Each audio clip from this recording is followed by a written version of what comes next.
ॐ भूर्भुवः स्वः तत्सवितुर्वरेण्यं भर्गो देवस्य धीमहि धियो यो नः प्रचोदयात् ॐ शान्ति शान्ति शान्तिः.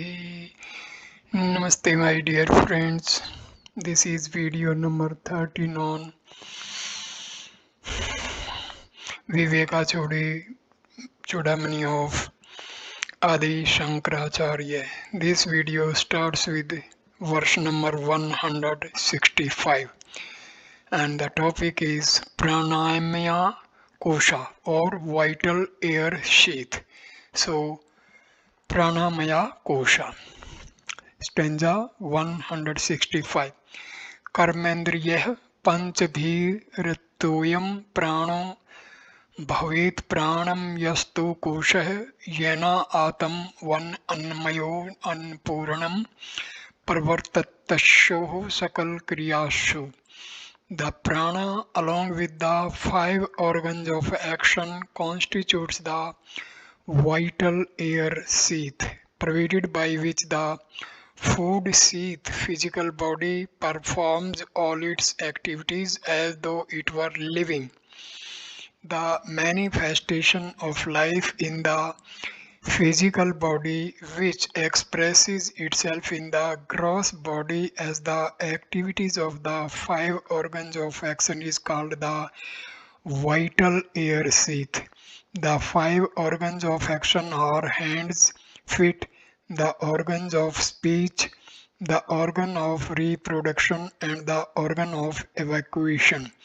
The food sheath, which was explained in the preceding verses, is completely pervaded by this vital air sheath. This is prana. There is prana in the toe as well as in the brow.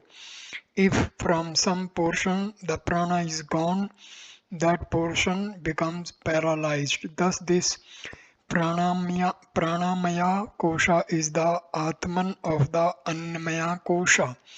Owing to the vital air sheath and its dynamism alone, all the activities of the body take place, hence the Pranamaya Kosha is considered as the soul of the Annamaya Kosha. Some textbooks consider it along with the gross and some along with the subtle body. Both are right because it is the glue which holds the subtle body with the gross body. Therefore, one part is in cohesion with the gross and the other part with the subtle body. Stanza number 166. नैवाम् अपि प्राणमयो वायुविकारो गन्ता गन्ता वायु वदन्त बहिरेषः यस्म आतं किंचा कापि न वेतिष्ठमनिष्टं स्वं वाण्यं वा किंचन नित्यं परतंत्र. The vital air sheath cannot be the self because it is a modification of air vayu.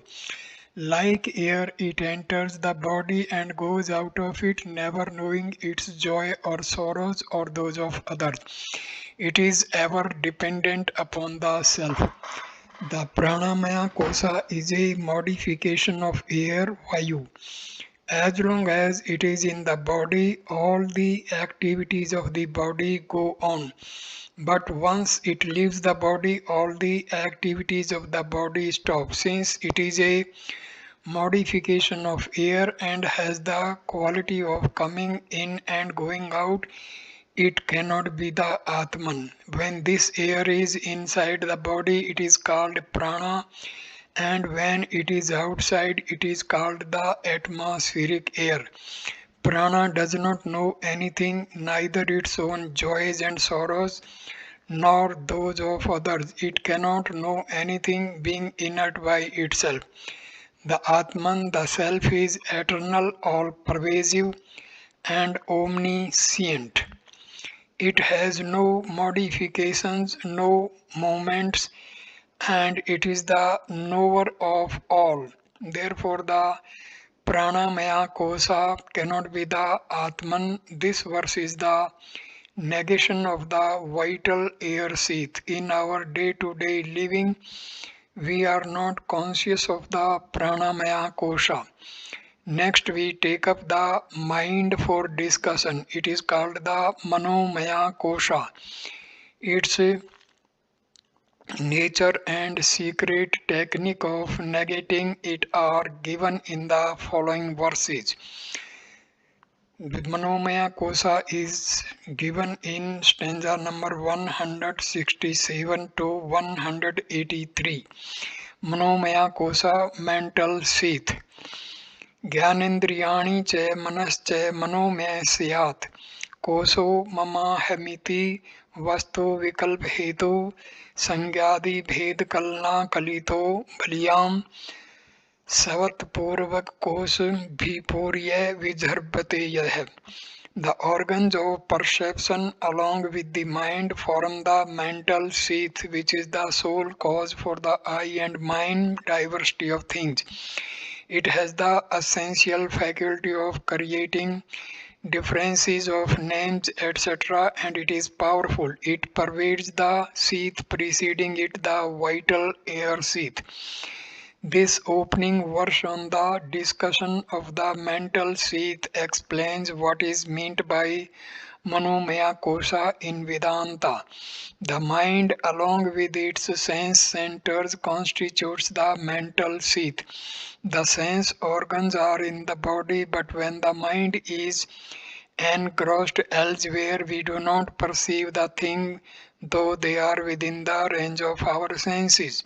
This is because the sense centers are in the mind, and if the mind is not available, no perception is possible. The sense organs by themselves cannot perceive. When the mind flows through the sense organs and reaches, say, the place where the pot is, the experience of this is a pot is generated. The theory of perception in Vedanta is that the consciousness riding on the mind as chitta flows out through the sense organs to reach the pot place, Ghatadesha, and contacts the existence sat of the pot. Thus, I become conscious of the pot. The consciousness of the pot is the knowledge of the pot. I-ness and my-ness are born in and maintained by this manomaya kosha, consisting of the sense organs and the mind. The mental sheath creates two distinctions, me and mine. Through them the mind annihilates the peace within. It destroys the inner peace by the sense of me, ahem, and the outer peace by the sense of mine, mama. Myness is nothing but the I reflected upon certain objects outside. The extension of the ego upon the world of objects around is called myness. So extension of I-ness is myness. This extension spreads to frontiers which can never be well defined. All this hallucination is caused by the manomaya kosha. Manomaya kosha is that powerful force which creates all the apparent differences in the world of pluralistic experiences. Wherever there is no plurality, there is no mind. Hence, mind alone is the cause for all plurality. The plurality of names, forms, qualities, activities, and utilities. Where the mind is not, nothing is. Manomaya kosha fully pervades the preceding kosha, that is the pranamaya kosha. Mind can only conceive things known. What I do not know, I cannot think about. The moment I get a new knowledge, it becomes a new idea to think about. In short, the present boundaries of my knowledge are the outermost frontiers to which my mind can run and pervade. Stanza number 168. पंच इंद्रिय पंच भीरेव होतृभि प्राच्यमानो विषयाध धार्या जाजवल्यमानो बहुवासनिधने Manomaya Vihati Panchamam. The five sense organs act as priests who feed the fuel of numerous desires into the mental seeth, which is the sacrificial fire. This fire, mental seeth, brings about and maintains the entire phenomenal world when it is set ablaze by the sense objects, which acts as a continuous stream of oblations. Explaining the Manomaya Kosa, Sankara gives us a metaphor from the Vedic rituals. In the Vedic period, when yagnas and yagas were performed, fire was usually invoked first. So a trough was made which was called the fire altar. In it fuel was kept and then the fire was kindled. As the fire blazed up, the priests and householders poured their offerings of ghee, etc., into it to the chanting of appropriate mantras. When into the blazing fire the offerings Ajya were poured, the flames licked higher. This picture of the yagna is very familiar to all students of ritualism, and hence Sankara uses it here to explain the Manomaya Kosa. The priests who perform the Homa are called the Hotri. The five organs of the perception represent the priest. They bring the offerings to the fire altar, Kunda. The sense objects are the offerings, Ajya, in the subjective fire altar within.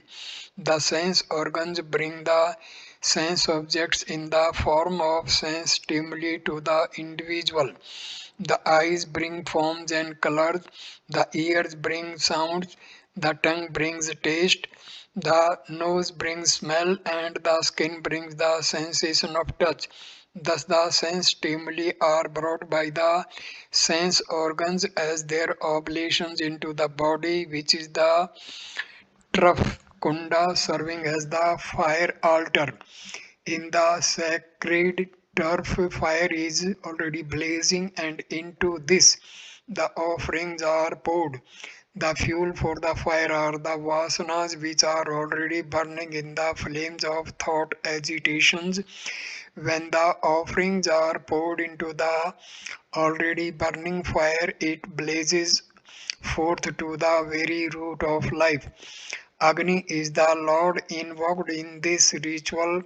When the Lord is fully invoked and manifest and blesses the priest and the householders. Here, as a result of the subjective yagna of the mind, the Lord manifests and blesses to maintain the world of pluralistic phenomena. The Manomaya Kosa is kept blazing because of the fuel of the vasanas. Into the fire, the ghee, the sense stimuli is poured by the five great priests. The sense organs, when they pour the offerings, the fire blazes forth. Thoughts are only imaginations, sankalpas of the mind expressed in the form of agitations because of its own burning vasanas. When the sense organs bring the stimuli, the mind appears to be more ablaze, that is, the agitations become more and more. These agitations manifest as activities in the world. All this is maintained by the mental seeth. Stanza number 169. नैहैत्विद्या मनसोऽतिरिक्त्या मनो हैविद्या भवबन्धहेतु तस्मिन् विनष्टे सकलं विनष्टं विजृम्भिते संसङ्कलं विजृम्भते. Apart from the mind, there is no ignorance, avidya. The mind itself is the ignorance which is the cause for the bondage of rebirth. When the mind is destroyed, everything else is destroyed. When the mind manifests, everything else manifests. All avidya put together is maya. Maya is constituted of the three gunas, sattva, rajas and tamas. These function only in the mind. Therefore, other than the mind, there is no avidya. Mind alone is avidya. It is the cause for all the bondages in the world of becoming. When this mind is destroyed, all pluralistic perception and the sense of morality, and when it is projected, the entire world gets projected. Therefore, in order to go beyond the world of becoming, the mind has to be controlled and transcended. The mind cannot be controlled unless the sense organs are controlled. The sense organs cannot be controlled unless their fields are controlled. So one should first get away from the sense objects in order to quieten the sense organs. Then to gain a greater conviction, the seeker must study and reflect upon the scriptures. He should read, study, reflect, contemplate, and meditate deeply. When the non-apprehension of reality and the consequent misapprehensions of plurality are removed, the mind becomes predominantly filled with sattva. Sattva guna pradhana. Maya is then dispelled and one comes to apprehend one's own real nature. Stanza number 170. स्वप्ने अर्थशून्ये सर्जति सशक्त्या भोक्तृधि विश्वं मन एवं सर्वं तथैव जागृतपि no विशेष सत् सर्वं मनसो विजर्भषणम्. In the dream state, even though there is no contact with the outside world, the mind alone projects the entire dream universe of enjoyer, etc. Similarly, the waking state is no different. All this world of pluralistic phenomena is but a projection of the mind. During the dream, when there is in fact no connection with the waking world, the mind out of itself creates the dreamer, the dream world, and the dream experience. The experiencer, the experienced, and the experiencing in the dream are all created by the mind alone. The mind is the dream subject, the mind is the dream object, and the mind again is the dream experience of joy and sorrow. Similarly, in the waking state also there is no reality at all. Just as in the dream the mind creates a world of its own which has an appearance of reality, so too the apparent reality of the universe perceived in the waking world is but a hallucination. All that we see around is a projection of our mind.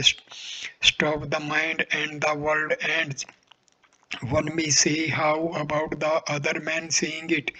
But the other man is also the perceiver's own creation only. So the mind in all of us is the cause which gives rise to the feelings and experiences of the pluralistic world. Therefore, get out, roll up the universe, carry it as a seat under your arm. Turn around, turn inside out, step into another dimension, stop the mind. Stanza number 171. सुसुप्ति काले मनसी परलीने नैवास्ति kitchen सकल प्रसिद्धे अतो मन कल्पितः एवं पुंसम संसार एतस्य न वस्तु अस्ति.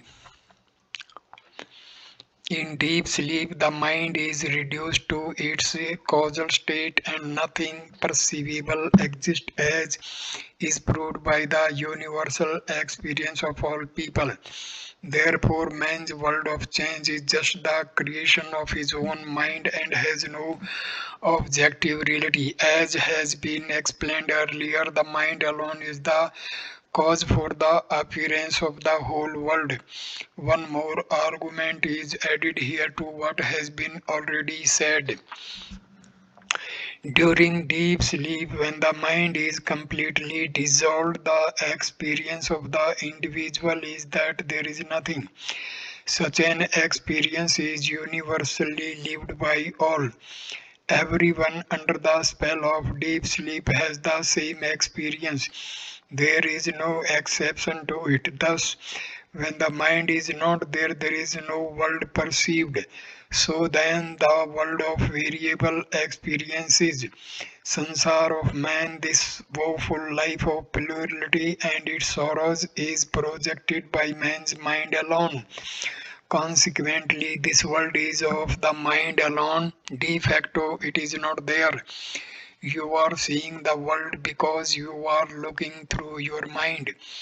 Rise above the mind and look over it. World perception, then it is not possible as in the deep sleep state of consciousness. Stanza number 172. वायुना नीयते मेघः पुनस्तेनैव नीयते मनसा कल्प्यते बंधो मोक्षे तैनैव कल्प्यते. The wind gathers the clouds together and the wind itself scatters them. So too the mind is responsible for bondage and also for liberation. The clouds are brought together by the wind and they get scattered again by the same agency, the wind. By the mind, one considers oneself limited, mortal, and bound. When the wind brings the cloud together, the ever brilliant sun is not seen. When the mind brings the storms of its agitations into the bosom, the resplendent Atma is not readily recognized.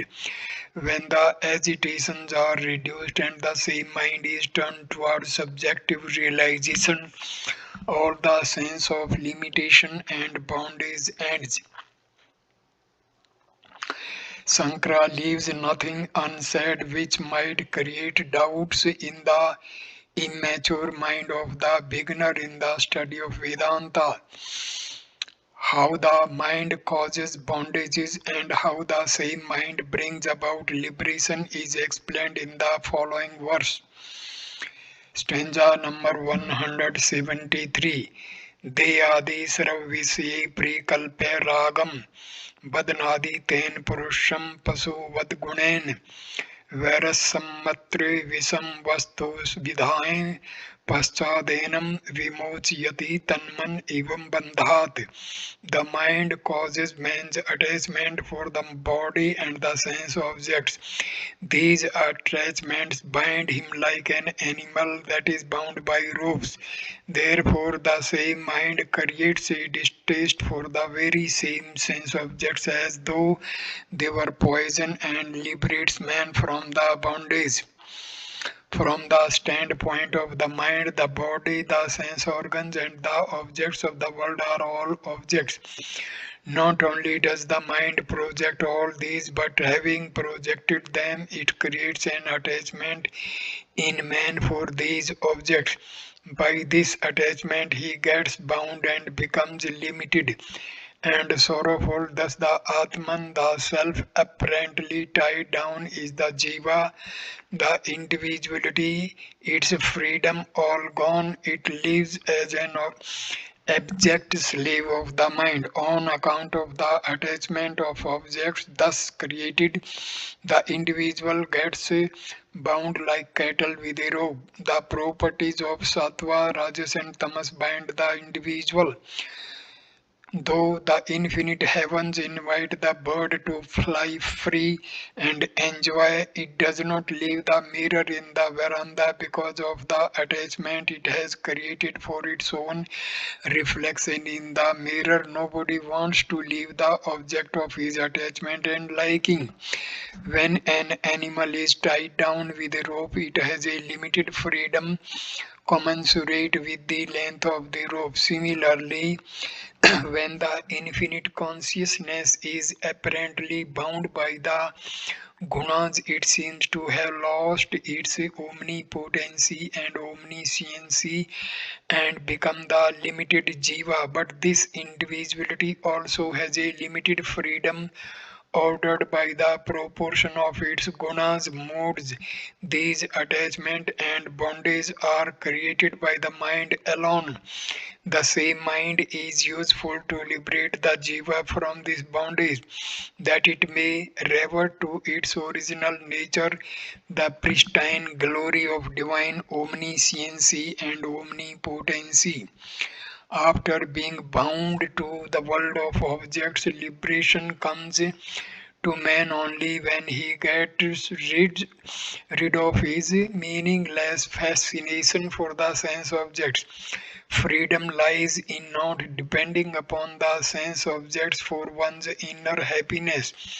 This dependency can be overcome only when there is a total dispassion, vairagya, for the sense objects.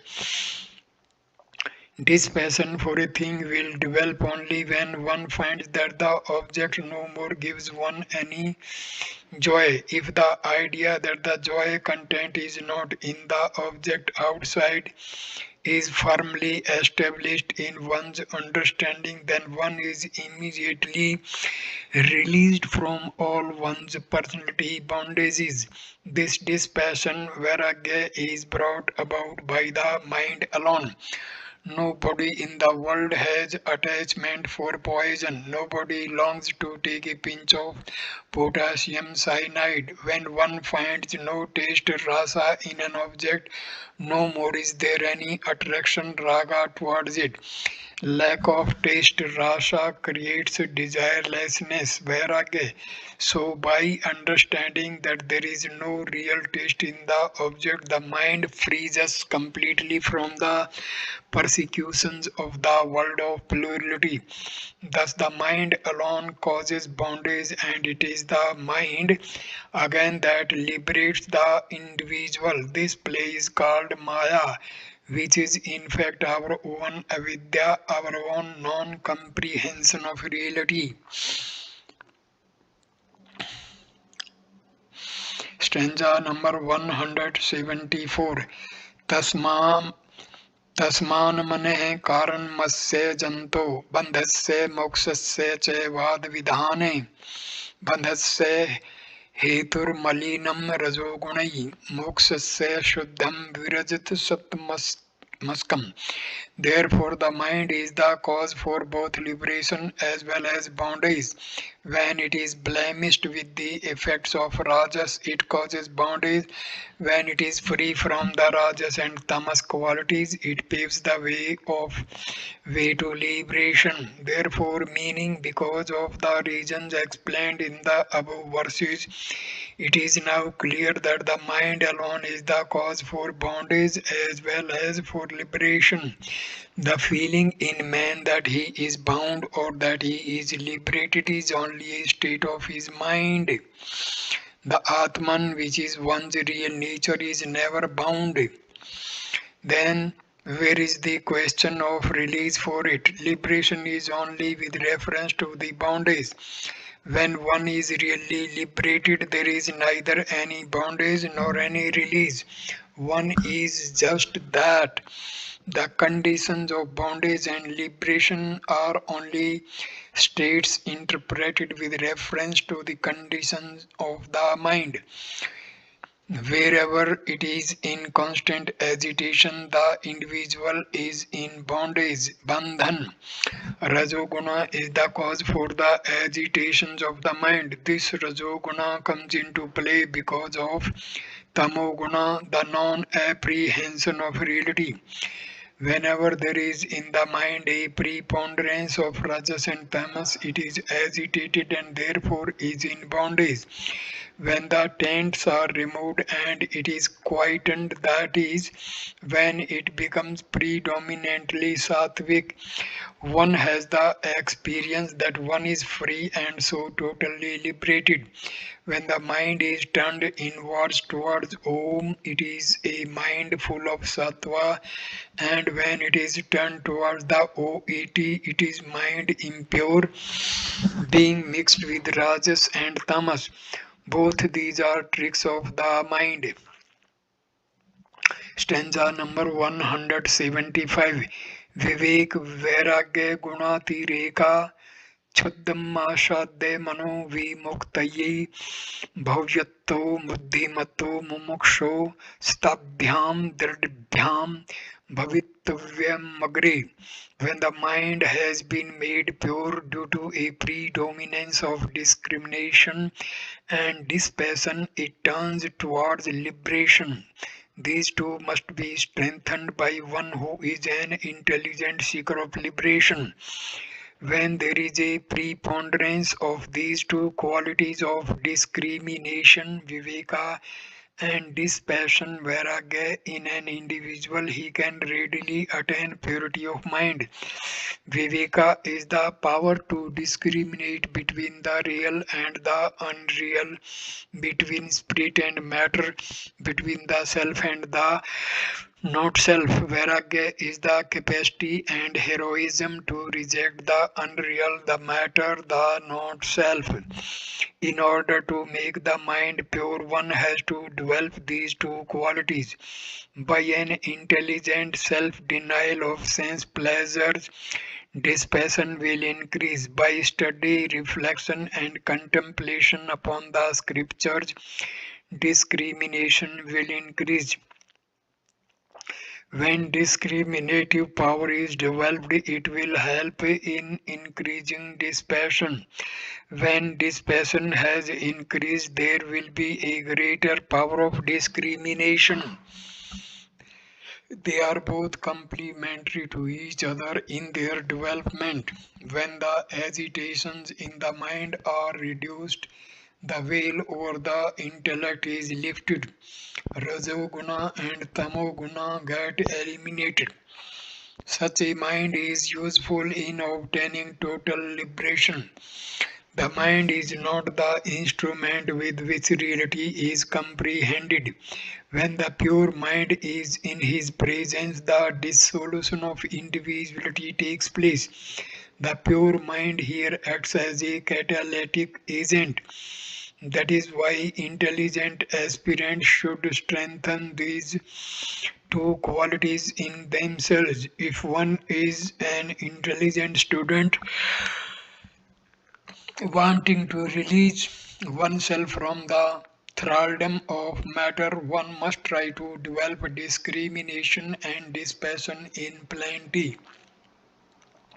Stanza number 176. Mano nam mahavyagro vise aranyam bhumi su charyatre ne gachantu sadhvo ye mumukshuvah. A huge tiger called mind prowls in the thick jungles of sense pleasure. Let not those virtuous people who have a deep aspiration for liberation ever wander therein. For seekers who are on a pilgrimage to the temple of liberation, a warning board should be kept on their route. It should read route unsafe. Man-eater called mind at large, take to diversion here now. Here is an indication to those who do sadhana to be careful with their minds. The mind has the capacity to run out into the sense objects through some chink in the armor of self-control. Once it so escapes, it will pull you down into the jungles of sense instincts. We say Vasana and tear you to pieces. It will make you a victim of sense pleasures. Hence, sadhaks should always stick to the path of discrimination, viveka, and dispassion, vairagya. Tirelessly, ceaselessly, never relax. The moment you slip from this path, the mind will take hold of you and you will find yourself helplessly dragged into the jungles of sense objects and their endless pain-ridden enchantment. The mind is an instrument provided by the Lord, and it by its very nature must continuously run out to the sense objects. This is its essential function, to cleanse the mind of all its sensuousness is to expect the mind to live its own dharma. This is impossible, yet we as sadhaks can keep ourselves away from our blind identification with the mind and its roamings. We must meet the man-eater prowling in the deep jungle tracts, but we can avoid rushing at and embracing it. Be warned, the mind is a dangerous threat if we Identify with it. Let it be in the bosom. Be a witness to it and you are safe. Stanza number 177. Maneh parsute visyan sheshan Sathula atmana suksam taya cha bhoktuhu Sarir varnasram jati bhedat Gun kriya hetu falani nityam. The mind continuously delivers for the experiencer. Number one, all sense objects, gross or subtle, without exception. Two, distinctions based upon body, caste, order of life, and creed, as well as three, the difference of qualities, actions, motives, and results. All the sense objects without any exception are bred by the mind. It goes on creating the gross things of the world outside and the subtle things within. Not only are the objects created by the mind, but the subject, the enjoyer of objects, is also created by the mind alone.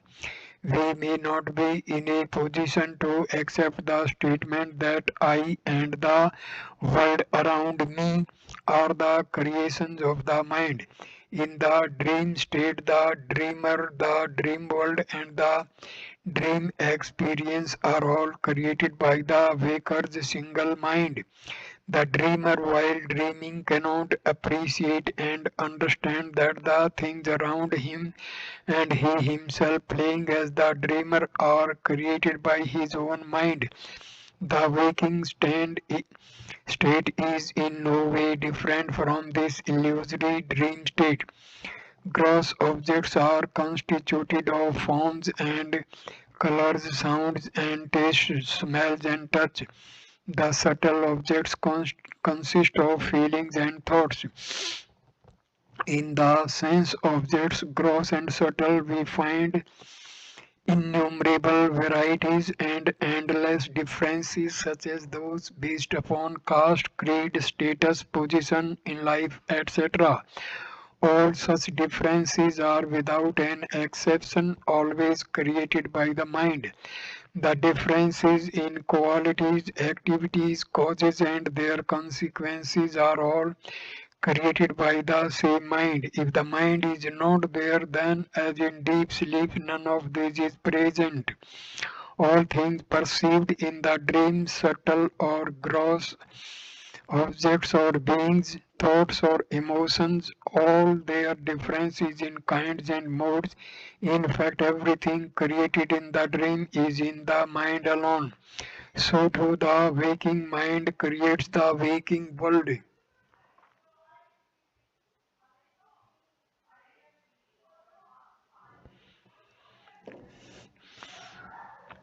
World waking world, the individual experiencer and the endless play between them.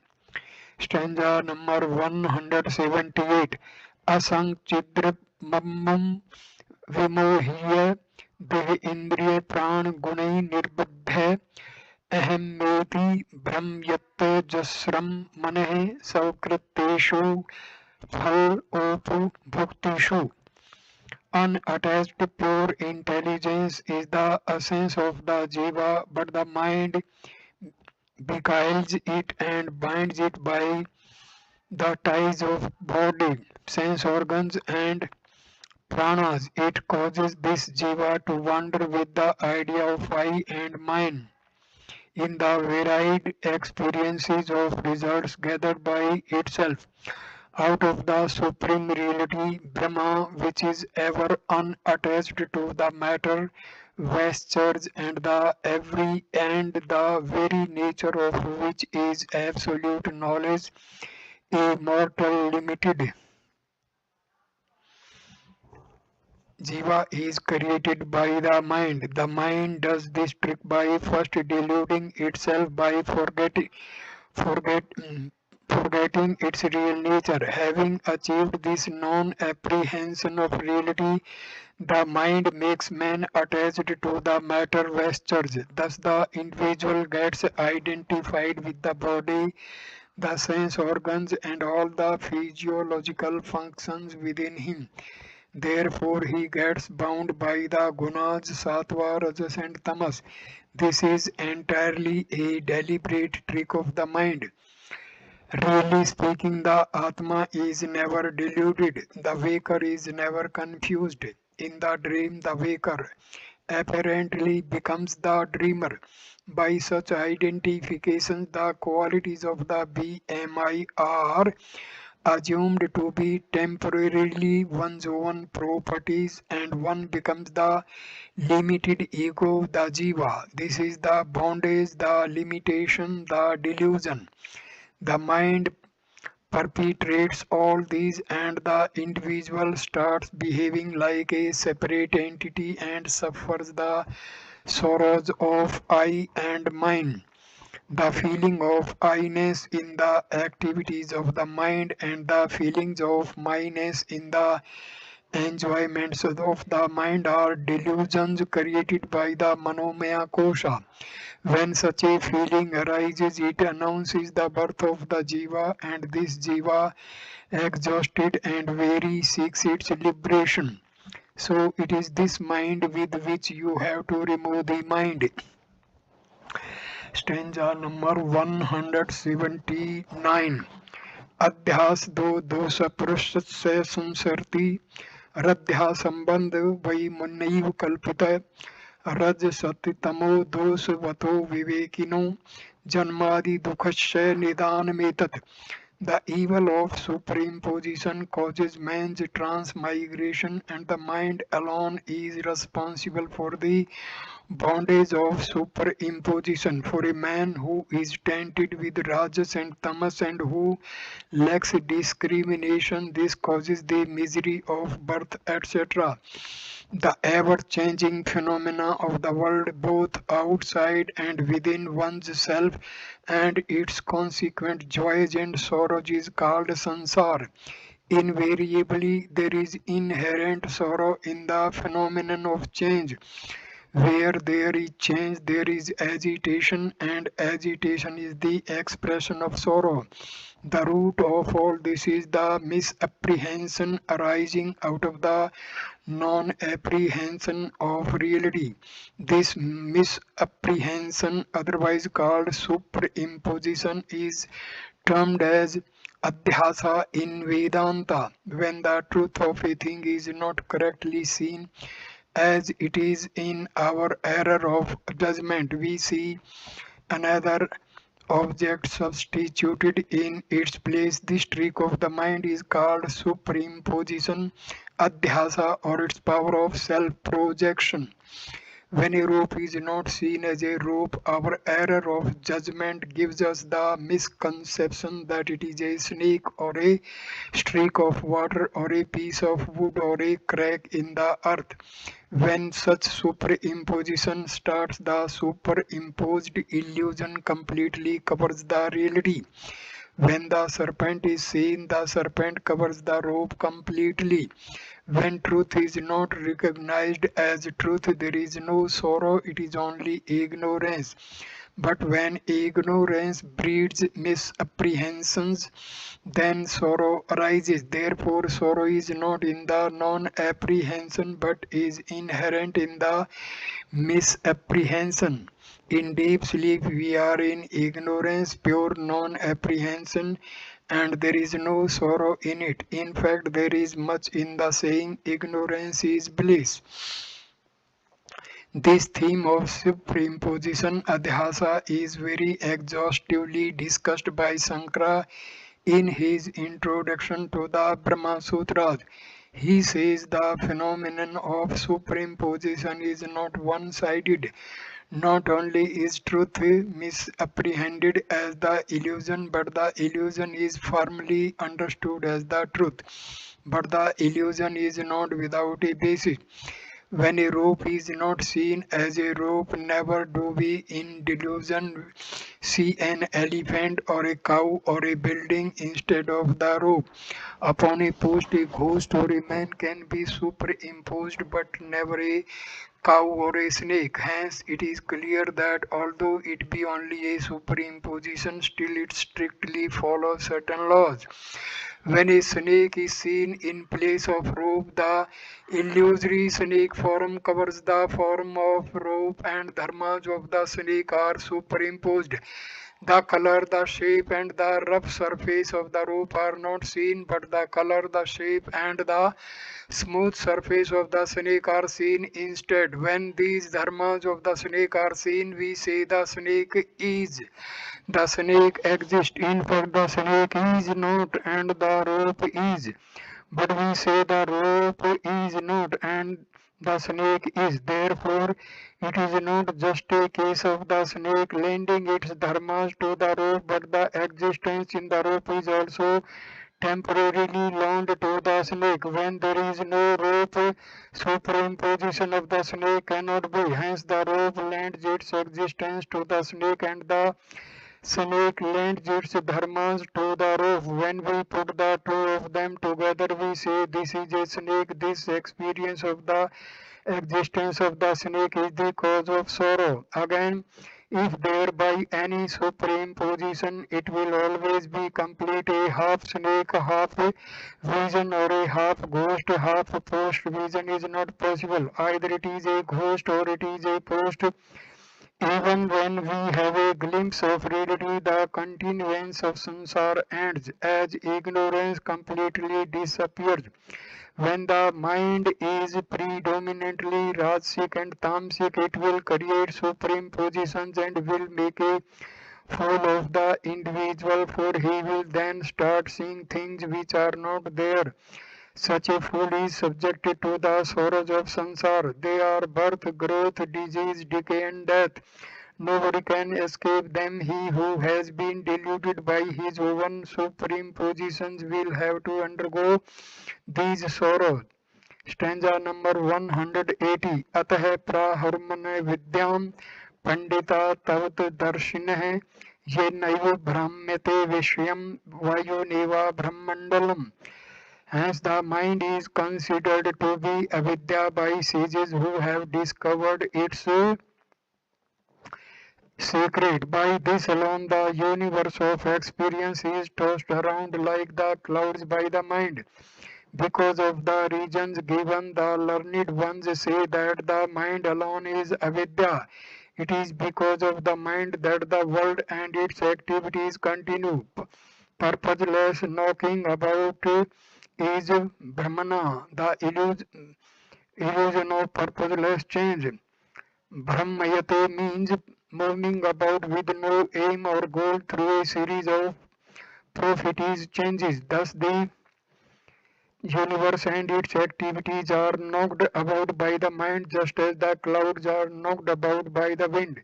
This jogging along in the realm of change creates sorrows for man. Stanza number 181. Tanmane sodhanam karyam paryatanen mumukshana vishuddhe sati chetasmi mukti kram palayate. Therefore the mind must be diligently purified by one who seeks liberation. When the mind has been purified, liberation becomes as readily available as a fruit in one's own hand. From the above explanation, it is evident that for spiritual realization, the mind has to be purified.